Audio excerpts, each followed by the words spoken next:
दोस्तों, कहानी के शुरुआत में हमें एक बहुत ही अंधेरा जंगल दिखाया जाता है जहां एक बच्चा किसी से डर कर भाग रहा था या फिर हो सकता है किसी से बचकर भाग रहा था। जिसके बाद ये सीन यहीं से शिफ्ट होता है और इसी जंगल से गुजरते हुए एक रेड बस को दिखाया जाता है जो सड़क से होता हुआ अपने डेस्टिनेशन तक जा रहा होता है। थोड़ी दूर आगे जाने पर एक पेड़ गिरने की वजह से इस बस की रास्ता ब्लॉक हो जाता है, इसलिए इस बस ने एक दूसरा रूट पकड़ लेता है, ये जाने बगैर कि उधर खतरा भी हो सकता है। वहाँ पर हम कुछ स्केलेटन भी देखते हैं। आगे जाने पर सारे पेड़ कट के खत्म हो चुके थे। अचानक से वहाँ पर इनके बस के सामने धुंधलापन होने लगती है और इनके बस को घेर लेती है। बस में बैठे हुए बच्चे भी डर कर बाहर की तरफ देखने लगते हैं क्योंकि एकदम से ड्राइवर को बस रोकनी पड़ जाती है। उसने नीचे उतर कर देखा तो सामने एक मरा हुआ हिरण था जिसे वो उसे ठिकाने लगा देते हैं। ड्राइवर जैसे ही पीछे मुड़कर देखता है तो एकदम से शॉक रह जाता है और जब वो बस में दोबारा चढ़ा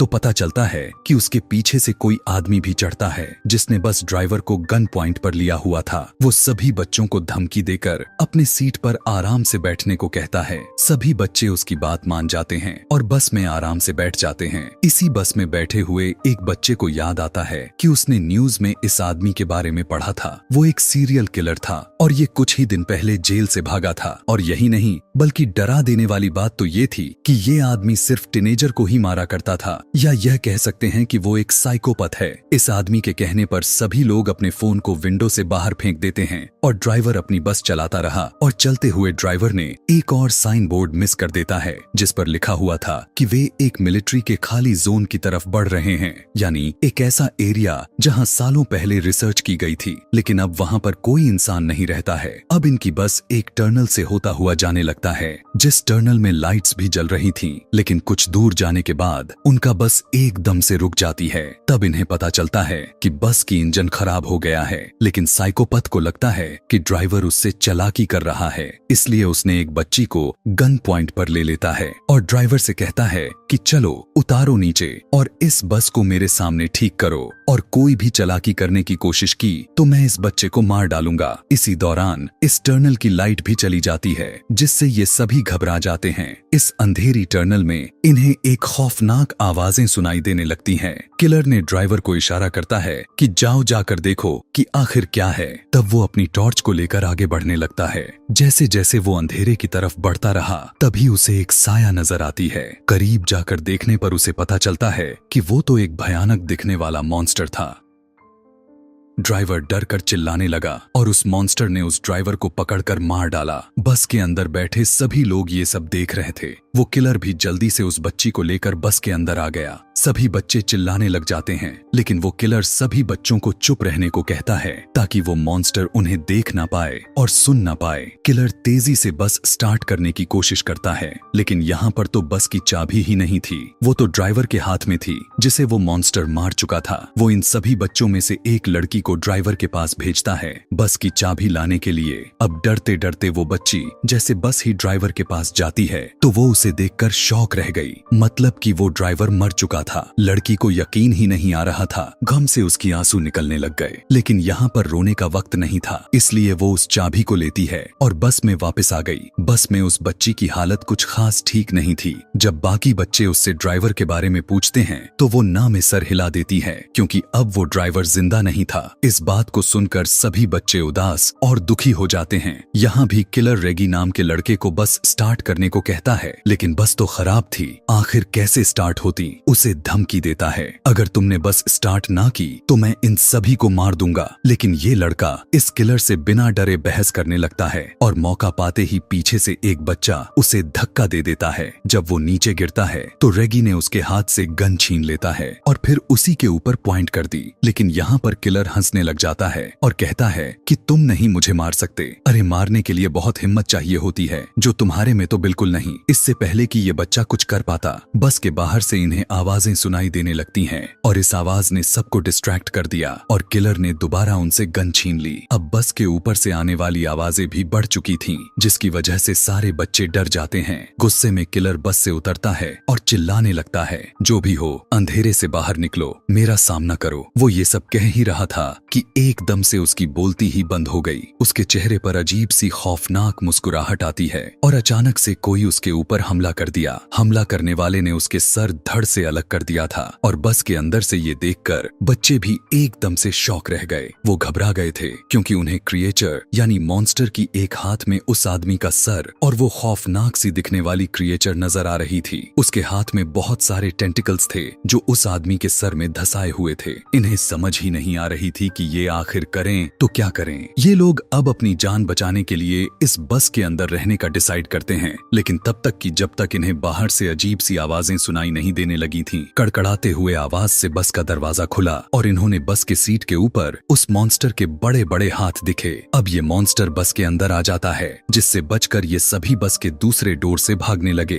पर ये दरवाजा नहीं खुला। उसके हाथ में टॉर्च थी। जब गलती से मॉन्स्टर की तरफ होता है तब ये नोटिस करते हैं कि ये मॉन्स्टर लाइट से डर रहा है। बस इसी चीज का फायदा उठाते हुए इन्होंने लाइट के जरिए उस मॉन्स्टर को दूर रोक कर रखा कि इतने में इनका बस का दरवाजा भी खुल गया और ये लोग बस से उतर गए। लाइट को मॉन्स्टर की तरफ रखते ही सभी बच्चे आगे की तरफ भागते रहे और एक बंकर के अंदर पहुंच जाते हैं। बंकर के अंदर एक रूम भी होता है जिस पर इस पूरी जगह का एक मैप बना हुआ था, जिसे देखने के बाद इन्हें पता चलता है कि ये एक मिलिट्री बेस है और अगर ये एक मिलिट्री बेस थी तो यहाँ पर लाइट भी हो सकती थी और कंट्रोल पैनल भी हो सकता था। इसलिए ये लोग प्लान बनाते हैं कि अगर उस मॉन्स्टर से बचकर रहना है तो इस मिलिट्री बेस के लाइट को ऑन करना होगा, जिससे ये लोग यहाँ से बचकर जा पाए। मैप को रखकर ये सभी एक पूरा प्लान बनाते हैं और सोचने लगते हैं कि आखिर कहाँ पर वो कंट्रोल पैनल हो सकता है। नोलन और उसके साथी पावर पॉइंट को ढूंढने के लिए चले जाते हैं, जबकि यहाँ पर बैठे ये तीनों अजीबोगरीब तरीकों से अपना टाइम पास कर रहे थे। जिसके बाद एक लड़की दोनों लड़कों से कहती है कि मुझे वॉशरूम जाना है, लेकिन वो जा नहीं सकती थी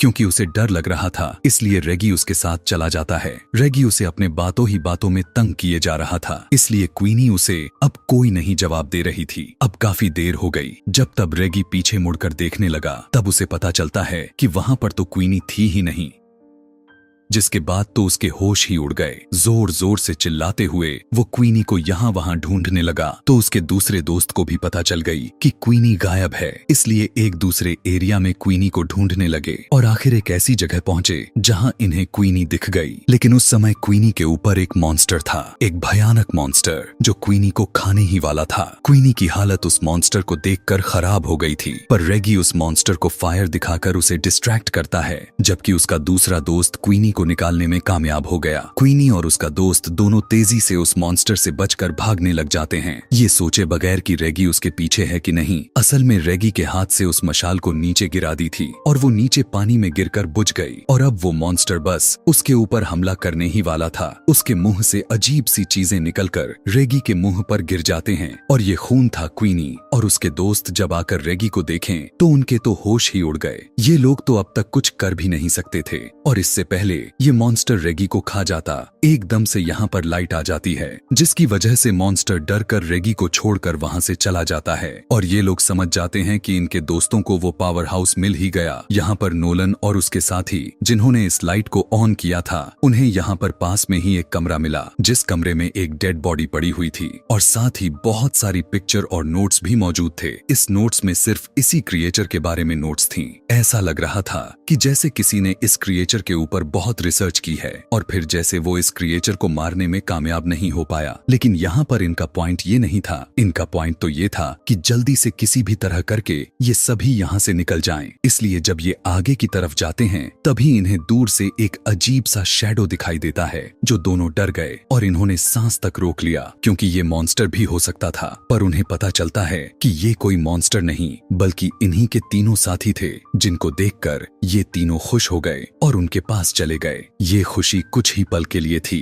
क्योंकि उन्होंने क्वीनी के गर्दन पर एक निशान देखा जो जख्म था, बहुत ही काफी बुरी जख्म जिसके अंदर से खून निकल रहा था। सभी लोग सोचने लग जाते हैं कि क्वीनी तो अब उस मॉन्स्टर से इन्फेक्टेड हो चुकी है, इसलिए कुछ लोग इसमें से कहते हैं कि शायद हमें क्वीनी को साथ में नहीं रखनी चाहिए, लेकिन ये लोग ऐसा नहीं करते। ये क्वीनी को साथ में ही रखते हैं। उसके साथ आखिर क्या होने वाला है, इसकी इंफॉर्मेशन लेने के लिए ये सभी लोग दोबारा उसी कमरे में जाते हैं जहां पहले उन्हें बहुत सारी नोट्स मिले थे उस मॉन्स्टर के बारे में। वहां पर पड़े हुए बहुत सी नोट्स में से वो एक नोटबुक उठाते हैं और उसे पढ़ना शुरू कर देते हैं। ये एक लड़के की कहानी थी जिसे अपनी बहन के साथ नई नई चीजों को एक्सप्लोर करना बहुत अच्छा लगता था, और इसी तरह से ये लोग एक्सप्लोर करते करते एक दिन ये लोग इस मिलिट्री बेस तक आ गए। वो लड़का जिसने इस कहानी को लिखी थी वो मैप को गौर से देखता रहा और वो पीछे ही रह गया, जबकि उसकी बहन आगे की तरफ बढ़ती रही और एकदम से वो कुछ देखकर शॉक हो गई, जैसे उसे अंदर से कुछ अजीब चीज नजर आई हो। पीछे जो उसका भाई था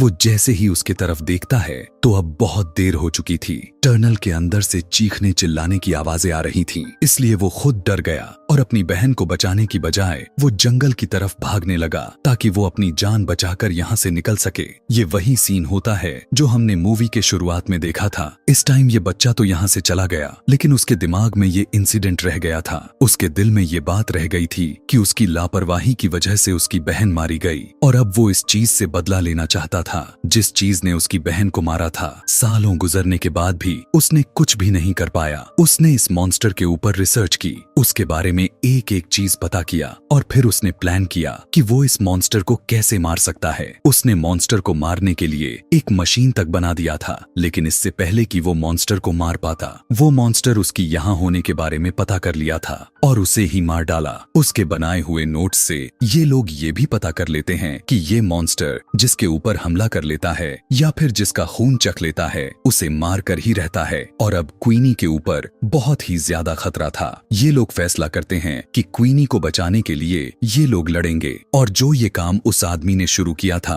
उसे ये लोग पूरा करेंगे। उसी मशीन को ये लोग कंप्लीट करेंगे और उस मॉन्स्टर को मार देंगे। लेकिन क्वीनी यहाँ पर कहती है, नहीं, मेरी वजह से कोई भी अपने आप को खतरे में नहीं डालेगा। लेकिन उसके सारे दोस्त अच्छे थे, वे कहते हैं, नहीं, हम सारे के सारे यहाँ से जिंदा बचकर निकल जाएंगे। ये सोचकर ये सभी एक दूसरे को गले लगाते हैं और फिर एक साथ अपने प्लान पर काम करना शुरू कर देते हैं। कुछ ही देर के बाद ये लोग उस आदमी की बनाई हुई मशीन को हासिल कर लेते हैं जो अब पूरी तरह से काम भी कर रही थी। ये देखकर ये लोग बहुत खुश हुए, लेकिन अभी भी काम बाकी था। उस मॉन्स्टर को इस मशीन के सामने लाना, जिसके लिए ये लोग एक ट्रैप बनाते हैं। क्वीनी की खून से भीगी हुई कपड़े एक खाली जगह पर रख देते हैं ताकि उसे सूंघते हुए वो क्रिएचर वहां तक आ जाए। थोड़ी ही दूरी पर उन्होंने क्वीनी को भी खड़ा किया हुआ था ताकि मॉन्स्टर एकदम से सही जगह पर आए और ये लोग लाइट जलाकर उसे मार दे। उनके प्लान के मुताबिक वो मॉन्स्टर इनके सामने आया भी। वो सूंघते हुए उसने क्वीनी के कपड़े भी उठाए, लेकिन ये क्वीनी नहीं थी, वो जान गया था। ठीक इसी टाइम नोलन को वो ट्रिगर नीचे करना था, लेकिन बदकिस्मती से वो ट्रिगर फंस गया, जिससे मॉन्स्टर क्वीनी को ढूंढते हुए उसके पीछे आ गया। इससे पहले वो क्वीनी के ऊपर हमला कर पाता। ठीक उसी वक्त वो लोग उस मशीन को चालू कर देते हैं और बहुत सारी लाइट उस मॉन्स्टर पर पड़ने पर मॉन्स्टर क्वीनी को छोड़ देता है। क्वीनी और उसकी दूसरी साथी तेजी से भागते हुए टनल से बाहर निकल आते हैं। अब इनके एक साथी तेजी से भागते हुए उस मॉन्स्टर के पेट में स्टैब कर देता है, लेकिन इनकी वार से मॉन्स्टर का कुछ नहीं बिगड़ा था। अब इन सभी के पास यही बचा हुआ था कि ये सभी यहाँ से अपनी जान बचाकर भागे। हाथों में मशाल लिए हुए ये सभी बाहर की तरफ भागने लगते हैं, लेकिन अब मॉन्स्टर इनके पीछे पीछे था। वो दोनों लड़कियां तो कब की टनल से बाहर निकल गई थीं। टनल से बाहर निकलने के बाद उन्होंने काफी अच्छा फील किया और फिर पीछे देखा जहां अभी उनके दोस्त नहीं आए हुए थे, और अब उनके सामने मॉन्स्टर भी खड़ा हुआ था। डर से ये लोग कांपने लगे, लेकिन मॉन्स्टर बाहर नहीं आया क्योंकि बाहर रोशनी थी। कि तभी वो तीनों दोस्त पीछे से मॉन्स्टर के करीब आकर उस पे आग लगाकर टनल से बाहर आ गए। मॉन्स्टर आग में जल गया और फाइनली इनका प्लान काम भी किया और सक्सेसफुल रहा। इन्होंने उस मॉन्स्टर को मार दिया था और इन सब की जान बच गई थी। ये न सिर्फ अपने लिए बल्कि यहाँ पर सभी के आने वाले खतरा को खत्म कर दिया था। मूवी के लास्ट में ये बच्चे अपने ड्राइवर को याद करते हैं जिसने इनसे एक पहेली पूछी थी कि वो ऐसी क्या चीज है जो हर मुसीबत से हमें बाहर निकाल देती है। उस टाइम तो इन्हें उस पहेली का जवाब नहीं मिला था, लेकिन अब ये लोग पूरी तरह से समझ गए थे कि वो चीज हिम्मत है जो किसी इंसान को बड़ी सी बड़ी मुश्किल से बाहर निकाल देती देती है। मरते हुए ड्राइवर ने इन्हें बहुत बड़ा सिख सिखा कर गया और यहीं पर ये कहानी समाप्त हो जाती है।